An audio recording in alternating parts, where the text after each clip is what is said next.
Hello and welcome to This Contains Garlic. You're here with your host Georgia Garlic and Mark Garlic. I'm back from Thailand doing a podcast for you today, even though I'm quite tired. We're getting this done because no excuses and all of that. And I also really want to be able to talk about this topic that we're talking about today because I think it's very, very relevant for specifically, I think, general population, which is obviously a lot of our audience. And today we are going to talk about what, Mark? We're going to be talking about need to get out of the mentality of cutting and bulking and going through those distinct phases. Yeah, so I think obviously a lot of the time, we see in our industry and when we help clients, people come on board, to, I guess, get a result. And, whatever that result is, obviously pretty, personal, personally preference to whoever the individual is. But I think a lot of the time people always aim for a result over a matter of weeks, and then, maybe execute it incredibly well. And then after that phase, they don't have any kind of sort of out out of it. And so what happens is you end up in this thing of like, oh, I've lost weight, I'm going on a cut, like I need to cut something, but then you end up in this thing of, oh, and then I'm going to bulk, but it's never as strategically done. It's never like, okay, well, I'm going in for a cut for 8 weeks, it's going to be executed 10 out of 10 times, my adherence is going to be absolutely top notch, my training is going to be great and everything's going to be great, and then after that I'm going to intro myself into a more maintenance approach, where I still focus on good training performance, building muscle and so forth. Instead, what happens, I find a lot of people will do the cut, where you go and lose some scale weight, feel great. And this happens a lot of the time. Now we're coming up to summer. A lot of people do this, where people are like, oh, I need to look and feel better for being in a bikini. And I think I can confidently say that a lot of our clients especially the clients that retain for a lifestyle factor with us, a lot of our clients don't need to be in a position where they need to cut before a holiday because they've put in the work day in, day out and been very consistent with healthier habits in their lifestyle, i.e. their training and their, their nutrition and their recovery and so on and so forth, which means, come whacking the shirt off or putting on, the swim shorts, putting on a bikini, they actually feel really confident in themselves on a day-to-day basis normally, which means they avoid that whole cut cycle in general. And I think coming back to that whole thing of a lot of people say, oh, I'm bulking or I'm building muscle and so, but it's not strategically done. So bulking in our sense, when it's not strategically done, is just you're eating too much to what you should be eating and you're not moving enough, or that energy balance is completely warped. What you're doing is you're just losing body weight and putting body weight on. It's not exactly the most positive cycle, because body weight, again, I think coming down to that whole topic of muscle and fat, how much either weighs and are they different, body weight is a combination of things. It's not just, your body fat levels or, I think you need to quantify it by lean mass and fat mass. Yeah. And, if you're, so that's why I guess with focusing on a body recomposition phase for somebody is so vitally important, because body recomp is a slower approach, but it is literally the approach that's going to minimize you regaining weight, and to give you the flexibility where you can really actually just enjoy yourself and never have to be in that frantic thing, like I said, of like, oh God, I need to be, I need to be ready for this certain date, I need to do something to lose weight.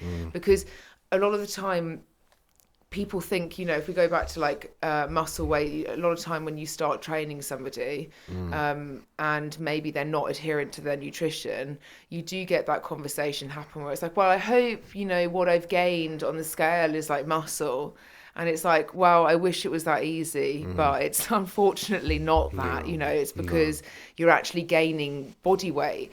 And so I think, that whole fighting the scale weight gets massively relieved when you dial into actually how does your body composition look, because there's no point, and I always say this even from a weight loss standpoint, what's the actual point of fighting a certain way? Like, who gives a fuck what you weigh, like, genuinely, unless you're on like the scales of needing to do something about it. I Mm. don't think anybody's ever asked me what I'd weigh, barring my biology teacher in like year 6, where everyone has a breakdown having to weigh themselves in front of each other. You Mm. know, your doctor may ask you when you go in for some tests or an examination, or you hire a coach and we're going to want to know what you weigh, because that's what your data is based off of, and all your, you know, what you need to be doing is based off of.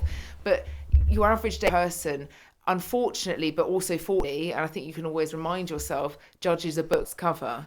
So they're not judging it based off of, oh, that person's, you know, 12 stone 6, you know, or Mm. 95 kilos. They're basing it based off of, oh, that person looks like they're in shape. Mm. That person, not so much. Or, you know, she's got really nice arms and he's got nice legs. Or, you know, they're not basing it based off of weight. Mm. Basing it based off your composition, because then that obviously, again, just I guess relieves the tension of that constant battle with scale weight and like Mm. weighing yourself on a Mm. digital scale and just being like, oh my god, woe is me, I've made no progress.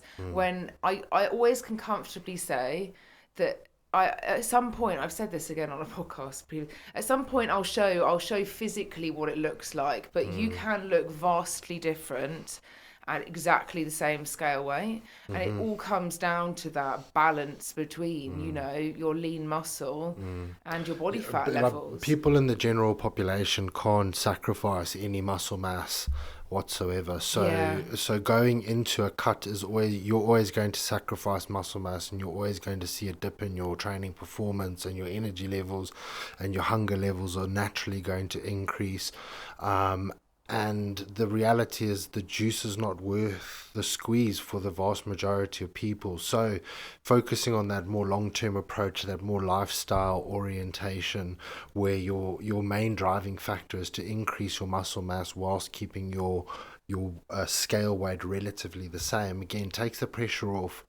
Did I lose weight this week? But again, Yeah. I'm going to interrupt here, because if you are somebody with, like, I feel like body recomposition, like if I speak about when I was very, very overweight, like it wasn't my thought process that I would then just one day be as jacked as I am now. Do you know what I mean? It just wasn't that. Again, Okay? but like you highlighted at the beginning of the podcast, like it depends on where the individual is in their own personal journey. So yeah, so what if I'm saying somebody is, if you are very overweight, you've got to focus, you know, your measurements against scale weight, because you can't, you know, you're not going to be seeing anything if you've got excessive amounts of body fat on you. And again, I come down to the fact that everybody just wants to see some kind of definition or something in a sense of shape. And if you lose loads of body weight, do you know what I mean? And you lose lots of body fat, but you don't do anything in the sense of building muscle, you're going to end up in a position where you still can't see anything that's relative. You might be Yeah. physically smaller, and then you're like, oh, why do I still look like this, you know? And then you go and fight the scale weight again, when actually what it's coming down to is, I need to change my approach to your training. And I will say time and time again that training the way that we do and we like to take our clients through, and the way that we have progressed ourselves personally, you know, it's all about the execution on things. And I see it on a day-to-day basis. If you want to get the most ultimate return for your physique, then you need to execute things like a fucking A-star student. You're not going in there like a D grade just expecting the same kind of result. And so, you know, training, this is when, you know, body recomposition, that's when training really does become 50-50 with nutrition. Now, that doesn't mean that you get 50% off with nutrition and you can just fuck around. No. You've still got to be incredibly dialed in on that and understanding of your macronutrient split. But training, that's when training becomes really fucking fun, in my opinion, because that's when you're actually adapting your body and you can physically see it. And, you know, as I said, you know, just hitting nutrition the whole time is not going to see a vast change in your body composition. No, there needs to be the stimulus. Yeah, exactly. Yes, you will lose body fat, of course, if you go into a deficit and you eat less and you move more.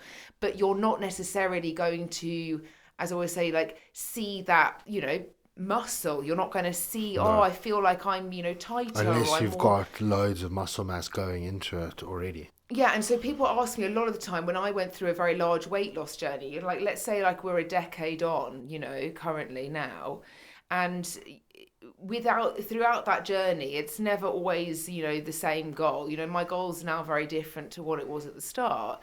But, you know, the reality is if I had not put myself in this current position that I'm in today, like I would have probably consistently battled with my scale weight for a Sure. long period of time. And, you know, I always get asked, you know, how do you not have like excessive amounts of loose skin from losing so much body weight? And I'm like, look, you're always going to have bits, do you know what I mean, which are never absolutely ideal, especially when you go through those extreme weight loss journeys. But like the importance for me was like, let's fill it out. Let's fill it out with something that's going to give me shape, you know? And that has effectively allowed me to have a physique which is very athletic now because I've taken that approach. But it's also means that I am so much more, you know, my ability to be more flexible with my nutrition, my lifestyle, you know, my training takes a very, very strong forefront, you know, because that's where I execute the most amount, you know, throughout this process. And so again, when I come to body recomposition, that's when, you know, you do step away from that constant battle with like fighting with a diet, and you start going, okay, I am going to have to be understanding, I need to be intaking the right amount of food, you know, I'm not going to be excessive on it. But you then go in and you go and dial the fuck into training to the point where you're seeing that really, really, and that's where you feel your best is when you're training, in my opinion. Like you can fight a diet. I think you can agree for like weeks on end, you know, you're dieting, but training brings you so much more. It's not an exercise, it's not a calorie burner. Do you know what I mean? It's developing yourself literally from the ground up. You know, you're not only developing strength, but you're building confidence, like internally, you're understanding more, you're moving your body in a way that perhaps you never have done before. You know, there's so many wins to training other than just a diet, you know? So I think primarily that cut and bulk cycle is such a warped perception in general It's a very body. population. It's a very. But you know, osmosis through the different genres, because it again is a very bodybuilding esque Absolutely, and I do think for approach higher to, level but bodybuilders, again, it then gets, like everything in the industry, gets bastardized by and then butchered to the point where then just logically doesn't make any sense, because the applications are very, very different. Because like Georgia was about to say, it is very applicable to people that are, you know, athletes that are body or physique level competitors that are consistently looking to strive and improve on their own physiques and work on, you know, weak muscle groups and so on and so forth, and what the judges feedback that they provide you so you could do better, X, Y, and Z. That makes logical sense. But if you're generally a person that struggles with overall consistency and adherence and like just turning up, you know, then my question is, why would you make it that much harder for yourself to like go into a cut and require so much more rigidity in your nutrition and your execution, when the vast majority of people just really struggle just general adherence and consistency when, you know. and also like, what are you cutting for? And this is a very interesting conversation because we have this frequently with clients, especially when it comes to either pre-holiday. It doesn't have to always be in summer, you know, some people do go away in winter, but you know, but the conversation does arise more when, you know, you're not wearing as many clothes because it might be warmer outside. It makes logical sense. Absolutely, but what are you doing the cut for? Because if you're going to cut, there's no point drawing a cut out. Do you know what I mean? It's got, as I said, execution seems like quite a strong word, but it's got to be executed. Otherwise, you're drawing the process out. You're not really understanding as to what's really working and what's not really working, you know, and you're going on and on and on. Then you get bored and you're like, oh, fuck it, I'll just give up, you know? So, you know, you're going, maybe you got your wedding or something like that. Like, yeah, you would probably be wanting to think about a year out from a wedding. If you wanted to feel your absolute best, and I've taken so many brides through, and so have you in the sense of this journey, where, you know, they want to be feeling good in all angles, in a weird dress that, you know, never you wear in your life, you know, before. And, you know, and, you know, the best way of looking at that is, right, okay, well, let's get you introduced, you know, to proper training stimulus and training well, and, you know, making sure you're making healthy choices with your food and being more aware of the macronutrients that you're eating and where you're getting it from. And then obviously you would say, if somebody was like, I want to lose some body fat, you get into the position where you're effectively simultaneously losing body fat, you know, still building lean muscle tissue, not excessive amounts, because excessive amounts of muscle, do you know what I mean, and actually building, that muscle belly is going to come from you being in a surplus. And that's when I say, and what we were talking about with competitors, that's when that is required, in my opinion, is when somebody is that serious about their physique. So, when it comes to like a cut, what's somebody going to do when a wedding's a very good example for this, because it's a date, and then after the date, what goes on? And a lot of times, you go to the honeymoon, or you don't go to the honeymoon, life goes back on, and you think, oh, fuck it, I just don't care, and weight piles on very, very quickly. But the element of like a cut, oh, I'm just going to cut because the weather's a bit warmer and I just want to feel okay, and some short, that's not a strong enough goal as to why you're cutting, because again, you're sacrificing, perhaps you've spent the last few months in the gym trying really, really hard, and you've been working on it. You then go into a cut, which puts you into quite a vulnerable position sometimes, in the sense of adherence, or training performance, and things might be a little bit deflated. But like, is it, as Mark said, worth the squeeze? Like, what's the point? But like, because the thing is, like, it also kind of perplexes me to a certain degree when people go into a cut, and then the whole idea of going into a cut is you go into it knowing that you're going to see your performance drop, you're going to feel hungry, your energy levels are not going to be great, and you're generally not going to feel amazing. But it perplexes me that people start to then see the signs of being in a cut or being in a calorie deficit, and then really struggle with the environment that needs to then be willingly accepted if you're then wanting to go down that road. I think also, like, if you're going on to cut, like, I had this conversation with a client, like, literally the other week, going away for a long weekend in Ibiza. Obviously, you're probably going to be partying, shirts off, do you know what I mean, booze all about, you're going to be wanting to feel your best, around the pool. But like, he, specifically his client, is somebody that's worked really fucking hard, week in, week out, day in, day out, to build a physique to where he is now. He went on a large weight loss journey to start off with, and then we've taken him out of that, fat loss phase, and into build, to him to maintaining and building a physique that he can maintain, and he likes and he enjoys. And so he was like, I'm having a bit of a moment. Should I tighten up a little bit for to go to Ibiza? And I said, look, you can do, cool, we could take you into a deficit the next 4 weeks, tighten up to the most degree, but you're going to get to Ibiza, the beers are going to be out, do you know what I mean? You'll knock 3 of those back, your scale weight will be back to where it started. What's the actual point? You're actually in really great shape right now. Is it worth that drop? We'd have to drop your calories, which is, you already struggle perhaps to really dial in on a day-to-day basis, or on a weekly basis, should I say, in general, then go and try and make that adherence even harder for the sake of 3-4 days. And then what happens after, as you come back, you're going to be in the same position as you were.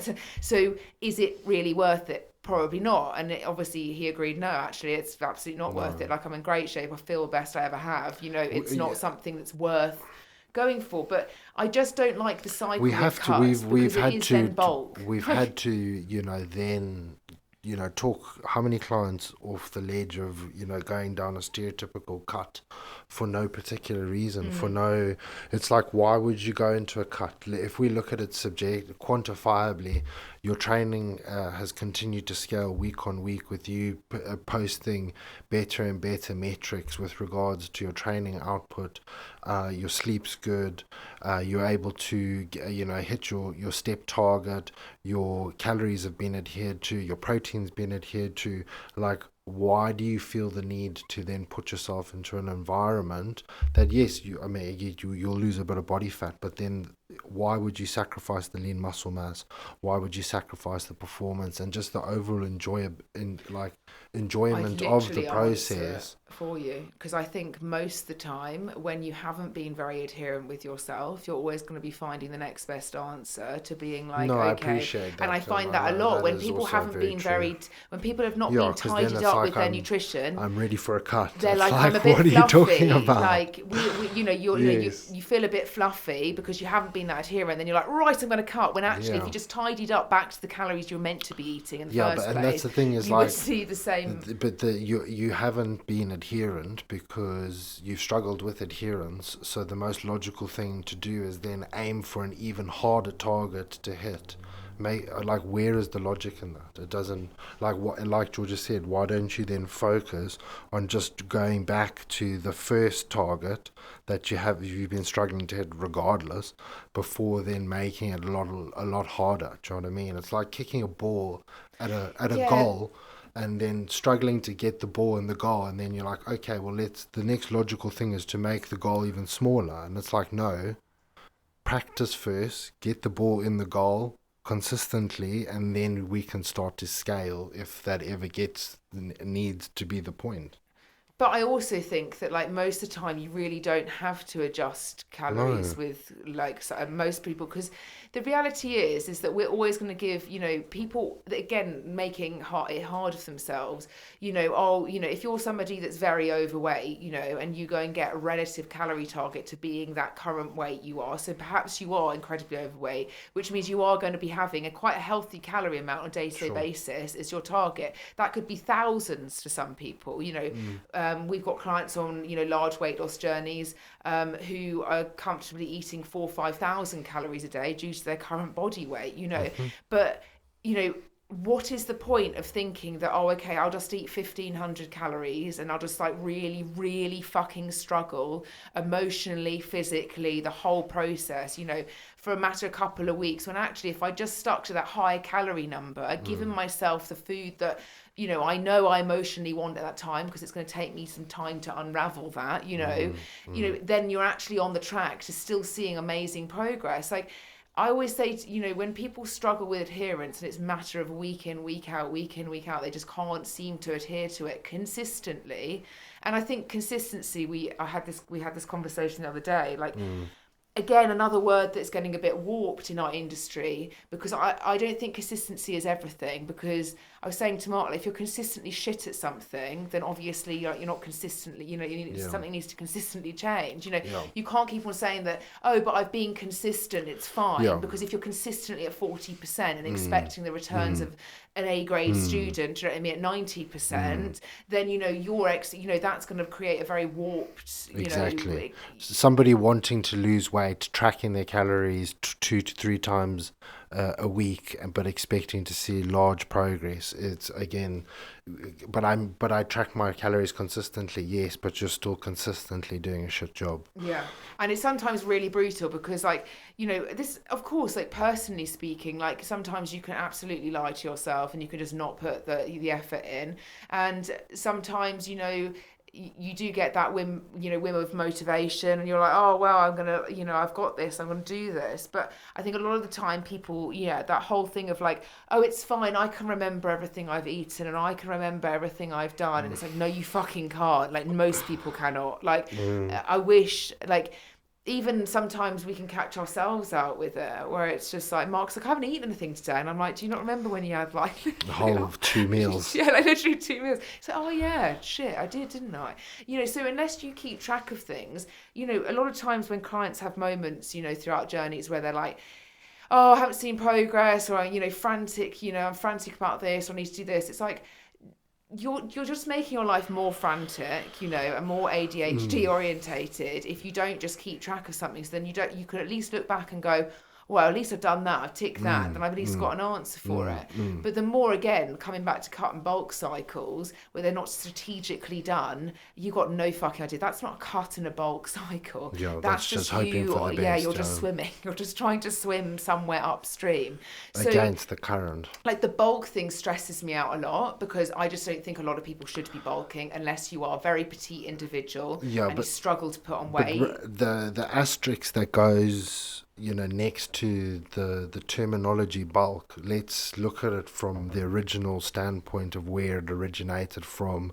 You've just finished a competition. Your body fat levels are sitting between 2.5 to like 4%, and Women not so low. for men, and then women are not necessarily that far off at like 8% or below 10. and you then have to then make quantifiable progress and build muscle mass, thus then having to go into a period where you increase your body fat and you then progressively overload your training, but you're essentially then taking your body fat from those single digits to, a very moderate to low body fat level regardless, because again, you don't want to be losing tons and tons of body fat when you're then dieting down for your next competition. So then when your average individual who's got 30% body fat, why are you bulking? Yeah, yeah, exactly. And also genetically, a lot of time, it does stress me out. I see it a lot over social media. I think, with the uprise of glutes, okay, this was when I was just like, oh, I'm just so over this.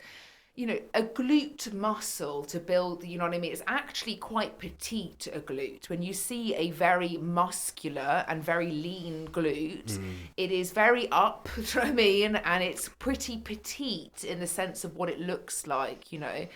And genetically, you can hold huge amounts of body fat around those areas, which then kind of looks like you've got some great behind on you. Yeah. But this is then I come back to the point. Somebody goes into a cut to go and reveal all of this bulking work that they've been doing. And a lot of the time, the bulk and the training and the execution don't really add up. So then you go and lose this body fat and you're like, oh, like, why have I not got an ass now? Like, what's going on? Like, I thought I had so much muscle. And it's like, no, unfortunately, that's not muscle. That's just where you hold like a lot of body fat. And I think it does warp people into believing, that certain people have like better realms of yeah, of course, genetics come into play. But I do think, the whole, I'm going to bulk to build muscle, blah, blah. You're actually just probably better off sitting at your maintenance calories. And again, come back to the point of where that 50% split becomes your training. If you're wanting to see ultimate return in building muscle, forget bulking, that's a more diet term, in my opinion, bulking. You're going to want to have a training program, which, number one, you really care about, do you know what I mean? And you're willing to, do, every single week, turn up to yourself, progress it. The exercise selection can be great, but if you're doing it shit, like everything, you know what I mean? There's no, it doesn't really make the best difference. But I think, general population usually say, oh, I'm going into a bulk. And it is just that whole thing of, I'm just really quite content with putting on just eating freely and eating just freely, like having no accountability to your general nutritional intake, and doing it, like Georgia said, in a very unstructured manner. Like no if photos, you're going no into tracking, a bulk, you're exactly doing weekly body composition analysis. You're in a surplus of 100 to 300 calories on top of your TDE. You're still getting sometimes more depending on the individual. You're still quantifying your nutrition, you're still progressively overloading, you're still getting your steps, and you're still, there's it's not not that a bulk, much. it's not a free for all, it's not a buffet. It's not exactly. It's still exactly the same as when you do a cut. If you want to get the best results from a cut, you've still got to track all of that. Otherwise, you've got no idea what you're doing, what your metrics are, and if it's working. And unless you're because again, you do generally fall into, okay, I'm bulking, so the idea is I need to see the scale weight going up, and if you're not quantifying your nutrition, everyone then falls into the trap of my weight is slowly, steadily increasing, but the reality is that is just body fat, not necessarily. And I think, there is, again, I come back to the point of why a body recomposition journey and not a cycle of cut bulk is such a better approach, because it's actually taking your health into consideration. Yeah, that's very true. I think is probably the most important factor out of all of this. We have fought diet culture for so many fucking years, and we will continue to do so with the amount of fuckery that is in the industry and how people have been brought up and their relationships with food and with training and everything that comes with it. But a cut and a bulk of this, it doesn't look after your health. It doesn't do anything to help you metabolically. Technically speaking, a bulk, if you were to do it and execute it properly, would be building some muscle, do you know what I Yeah. mean? But you would also be gaining body fat. Correct. And for the extreme levels of bulking, so the top pro, like male bodybuilders, it's also extremely unhealthy at the levels of what they do get to, in the sense of No, of course, yeah. so when we look at body recomposition, we're trying to actually optimize health, Yeah. because body recomposition is actually putting your metabolic rate as a priority. Yes. It's not True. saying, okay, well, I'm going to lose loads of body weight. Wow, now I'm this individual that's smaller. Fuck, I need less calories. Oh my God. Consistently. Consistently, I'm a smaller person. I'm not really showing much definition, whatever. I end up like an empty sack, Yeah. and I'm sad about it. Yes. Your health isn't exactly in the best position. Your metabolic rate's not in No. the best position at that point. And Yeah. your whole aim is like, God, I just really want to be able to feel like in control and feel like and body recomp does take that into consideration, because you're not on severely low calories. You are introducing healthier habits with your nutrition, because you Yeah. are keeping track of it. Yeah. You are going to still keep track of it Yeah. at a certain number, but it's a relative number that keeps you energized, keeps you to be able to perform well, and still see that progress. And then, I mean, most importantly, you've got the contributing factors from both your training, building that lean muscle tissue that's going to have a positive effect in the long term to your metabolic health. As I said, muscle to build and maintain does take a huge amount of time. And I think maintain is that word that I feel a lot of people need to understand. You can't just do something for a year and then stop doing it and expect to still see the return of what you were doing. Precisely. But with that introduction of like balancing your energy outputs versus walking, not something that's strenuous, but that all helps your health overall, but also your metabolic rate. And so you end up in a position where you can comfortably eat more food on a day-to-day basis, again, still within tracked in that sense.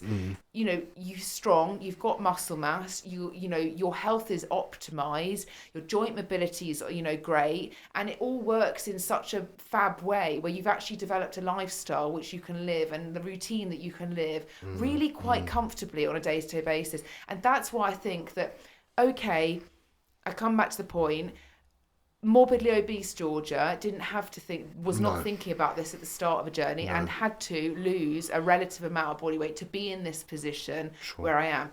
But what did I do the whole way through that process, and what I actively encourage everybody going through this is I trained with relative, with weight, yeah, you did. and that's obviously progressed so much more throughout my career and what I do. But that complementary combination of nutritional intervention, and energy intake intervention, as well as strength training and like looking after your health on that side, honestly, you can't ask for much more in the sense of a result, and you are going to be so much better off, because you will not fall into that stat of somebody that loses a drastic amount of weight and piles it all back on within a year or two afterwards. Yeah. And But you we know are what the fighting main that. hurdle? Do you know what the main hurdle for everyone is, though? I think from my personal opinion, it's the lack of patience Yeah. and the shiny object syndrome, like a crow, when you've been doing something for a given period of time, and people feel the need and the necessity that they need to do something different, or there always needs to be some like change in element, or some adjustments, or something not necessarily drastic, but something that needs to continue to elicit progress. And the one thing that, again, like, not necessarily doing something extreme, but not understanding that consistent by being like, again, when we say consistency, like over 80% of you being adherent to what needs to be done, that in itself, if you do that long enough,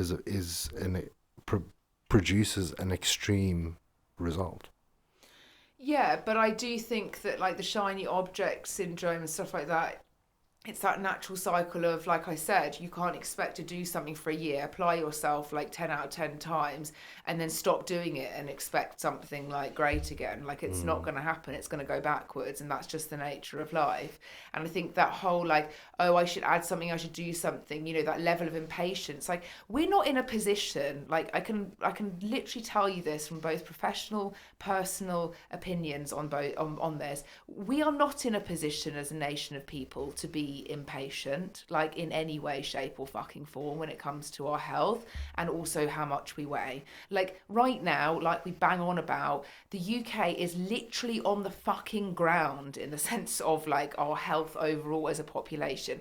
We cannot be in a position or even think that we are entitled to be in a position where we cannot do something about it. Mm-hmm. And so, again, if you don't want an extreme measure of things, I come back to come out of that stupid cycle of I'm some sort of elite athlete when actually you're somebody that's sat there that's 30 kilos overweight and probably hasn't stepped foot and used the gym membership for about 4 months, and you think that maybe going on a run will help you tomorrow, and you Yeah. end up in the cycle, oh fuck, and now I'm hungry, and and all this, at the end of the day, you have to do something to look after yourself. I come back to the point of a Tamagotchi as a child. We had to keep that shit alive, otherwise it literally was dead. You are the Tamagotchi, and you are responsible to look Yeah. after yourself. You're And you your are own not Tamagotchi. entitled. I'm not entitled, even if I sit in the position I am now, to not give a fuck about what my health is, or how I move my body, or how I feed my body. Yeah. Like, and I find it, again, I come back to the point of impatience. Like, I'm sorry, do you know what I mean? A lot of us have put us in these positions, do you know what I mean? We've put ourselves in the position. I put myself in the position of being morbidly obese with the actions. Now, I'm not saying that it was all me and the environment didn't fucking influence and emotions didn't come into play and trauma did and all the rest of it, but it's still me that did that, And it was still me that had to get myself out of that and to the position I am in today.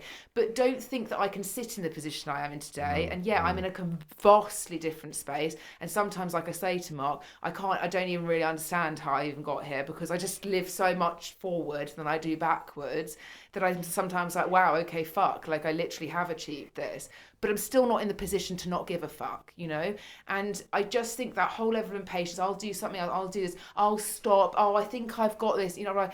The reality is you probably don't, and you probably, we wanted to do a podcast about being led, if you need help and you need that assistance like you do in school, or you need extra tutoring, or you need guidance on your finance, or you Yeah, need to understand you've been mentored your entire life. yeah, you've got to understand that there are people of different levels that can help you through these elements, but you cannot be impatient with the fact that you got yourself in this position in the first If you're place. the person that put yourself in that position, then expecting that what's better for yourself is not a logical Unfortunately, we standpoint. can't necessarily trust our own self, because No. if we did do that, again, Then you wouldn't be in that position in the first place. Yes, and so, yes, you are the one that unravels that for yourself. You are the one that has to do all the hard work and the nitty gritty and to get down to it.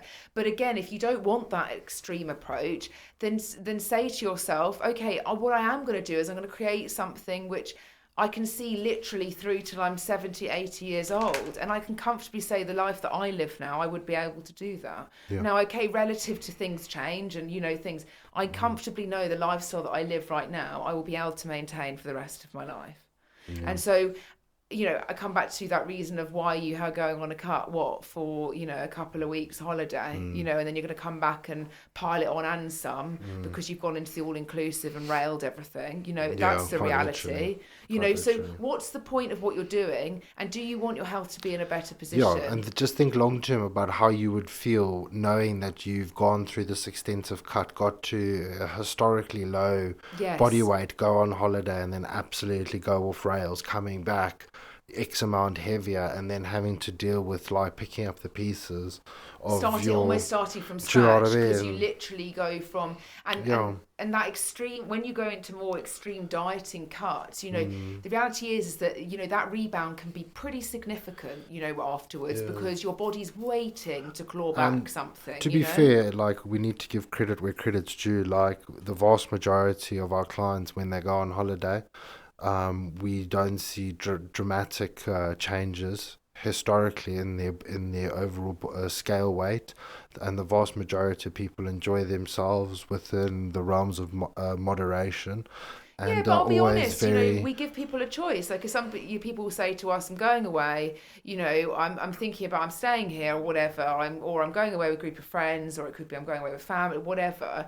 And we say, well, what's your choice? Like, do you want to come back and feel like, you know, you haven't, you know, gone backwards in the sense of your journey? Like, are you, if you want to go out and drink and enjoy yourself and eat, you know, delicious food, and to not go to the gym or find a gym when you're away, or to not get your steps in, then you're going to have to expect that your scale weight might fluctuate, and that you get back into routine and you've got that comfortable balance. Or if you are somebody that wants to be able to maintain what you've put the work in for, and you created that lifestyle, like, you're go- you're going to want to just be adherent to something whilst away. Like, when we go away, you might think we're sadistic, but like, it's literally just how our lifestyle runs.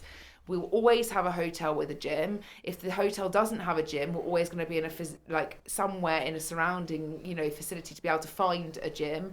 That's because training to us isn't a chore. We don't just fucking, I think, oh god, it's going to the gym. It's like, because it's literally our life and it's what we love to do. mm, What I'm used to eating, I can assure you, I had one day in Thailand where I didn't eat that usual routine, and I was not in a good position in the sense of my stomach. Like, and I didn't feel so great. Do you know what I mean? mm, And so that one day, half a day of the holiday, I didn't feel so great after my choices of food. So I'm going to comfortably want to be eating mm, vaguely relative, and be yeah, conscious of my choices of food, so that I don't put myself in a position of feeling shit on a holiday. yeah, And so if you have been somebody which is in that routine base with your nutrition prior to holiday, and then you go and rail the all inclusive, for example, of yeah. every option, you might not feel so great. And so do you want to ruin your holiday Mm, just by going AWOL for, it's just not worth it, in my opinion. no. And we stayed And active, the you thing is, know. like, you could utilize like time away to just, tighten up your, what is that? But Is that such a, usually speaking, is that myself and such, Mark go away and we come is back that and we're such a like even in wild better. concept? Like, like the fact of the matter is, like, you could take that opportunity because you have the additional time and the, the mental bandwidth to, focus on your attention elsewhere. Like, we stay active, we exercise, we ate really well, and We you still had a know, great time, and I think this is the thing. It's like, it's not I it's think, not a burden like, to do that, you know. I ended up losing quite a bit of weight for, and like But again, come is back to the that point of what is the point of a holiday? Okay, so people will go on holiday to get away from work most of the time. For a lot of people, it's like, I need to have a break from work, I need to go on holiday. Okay, I need to have a break, I need to take my body out of a state of stress, do you know what I mean, mm, and I want to go and relax. Now, go and do the opposite of that, i.e. go and put in like highly calorie dense foods, loads of alcohol, no movement. Are you going to be encouraging that de-stress? I'm going to come back and I'm no, going to feel ready and raring to go. No, you're going to come back the opposite, you know, mm, where you're like, oh my God, my life is shit. And now I've just gained like 6 kilos in the space of a week, you know? And it's just, okay, sometimes 6 kilos, there's a lot of water retention in that. But it's that whole thing of, you know, I think if you create a lifestyle you really enjoy, you should mimic it everywhere you go. It doesn't just yeah, stop and doesn't just start. stop and start. And, you know, a holiday is about enjoying your ability of being able to be there. Do you know what I mean? Mm. Being grateful And that you, feeling you good. and Like, yeah, like that's exactly. the You don't thing, want is to be like, feeling shit. you want to wake up and you want to feel, enjoy the time that you are away with regards to how you feel and so on and so forth. So why wouldn't you want to do things that make you feel as good as possible? Sleep loads, minimize on things like alcohol, and focus on nutritional choices. Stay active. Everyone's a lot more active generally on And no, you're not holidays going to be able to sometimes. necessarily, like we were in Thailand. I'd say that, you know, things that were limited were probably protein, because Yeah. unless Mark got double chicken from Thai Man down the road, you know, it is a little bit more limited to how much food we eat normally. But I actually felt that our food choices, like Mm, sometimes I'm like, I wish I could eat like that in the UK, like, because I do find when you get back to the UK, like, there's, I don't know, it's just, it's not, I don't know, you just, it must be the way that our food is either like I don't know. I It think the just portion sizes are dramatically different, and it's the composition of I think it's the carbohydrate yeah, the sources. carbohydrate sources are so vastly It's different not to excessive amounts of no fats that I realise. no very limited amounts of potatoes. No, obviously, Potatoes are great. Why are you yeah, talking but about? I'm just saying we didn't experience many potatoes. No, but what we were is obviously rice, noodles, but like fresh Yeah, food bread still had is a incredible. no. What do No, you mean no, bread's a no no, no? but we didn't encounter loads of Well, bread we had roti. traditionally. That's technically Yeah, like, but that is true. yes, in their general, you wouldn't be going into, you don't necessarily see it. It's not available on the menu unless you're going to be eating Western food like a burger, to be having all these things. And I think it does really help, to be quite honest with you. We did have minimal, like I love dairy and cheese, but But it also, we like I was didn't have much talking cheese, today did we, Mark? with one of our clients, she said, "Well, don't necessarily the Thais cook with loads of oil," and I was like, "No, not really." No, like obviously you'll have probably like a tablespoon thrown in, and like it might be Yeah, in a but then wok you of again you food, but like go I have go never to a tried. Western restaurant where they cook you a steak or something like that, or your average television program with a chef, and everything's got like a stick of butter in it before you even get out the gate. I would say that we have, as in the UK, we have a much higher fat intake than something, because Oh the yeah, meat by a choices country would be very mile. different. Like there's not there was obviously chickens and stuff, but there's not like a mass amount of chicken. Pork was a very, but it's a leaner state. We didn't just eat like fatty pork.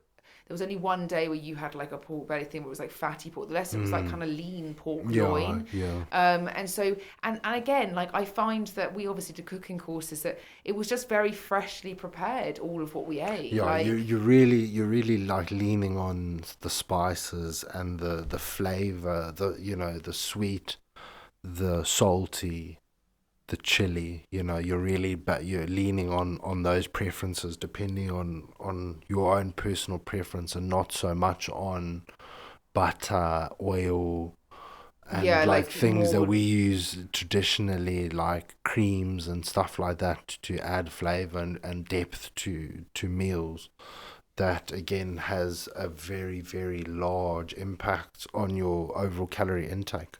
But I also think they're actual nutrient dense food. So like I'm talking micronutrient variations. So like Oh, fruit and dramatically vegetables is just like different. so different.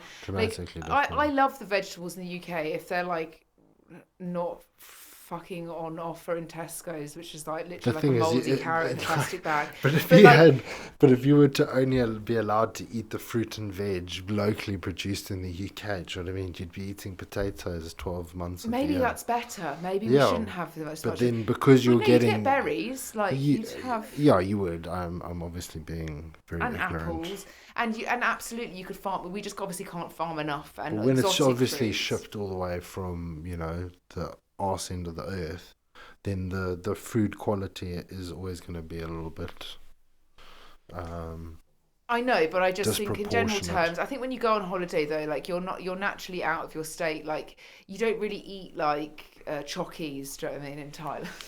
I mean, we Because had it's ice fucking cream. boiling. We had some ice Yeah, but cream, it was but like that what, a couple of was. scoops of ice cream. Oh But no, no, no, we but they didn't. didn't have. But One day we went at even it. the bar, the size of the chocky bar, it's like they'll sell you a chocolate bar that's 3 squares of chocolate.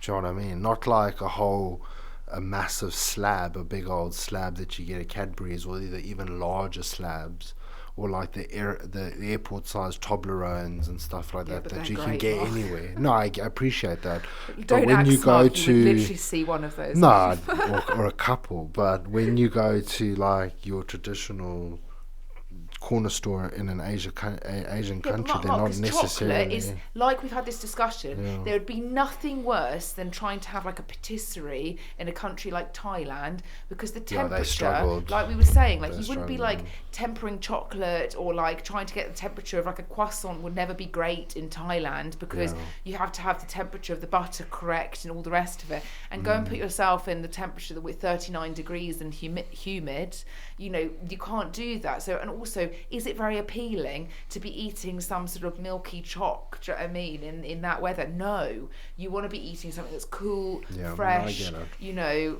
passion fruit, soda, like Yeah, that something kind of vibe. Delicious. delicious, yeah.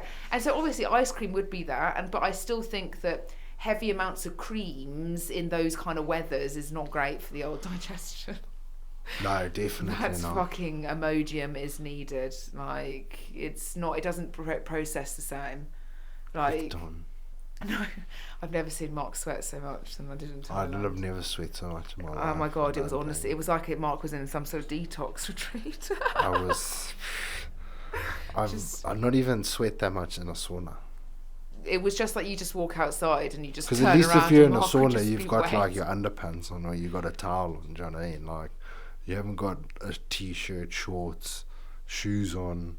Mark, Oh no, my it god, was what the under fuck? pressure. You literally were by the pool exactly the same with like shorts on. Still sweating. Like how, even if profusely. you were naked, it would still be sweating. Like you just non-stop sweat. All I wanted to do is walk around naked.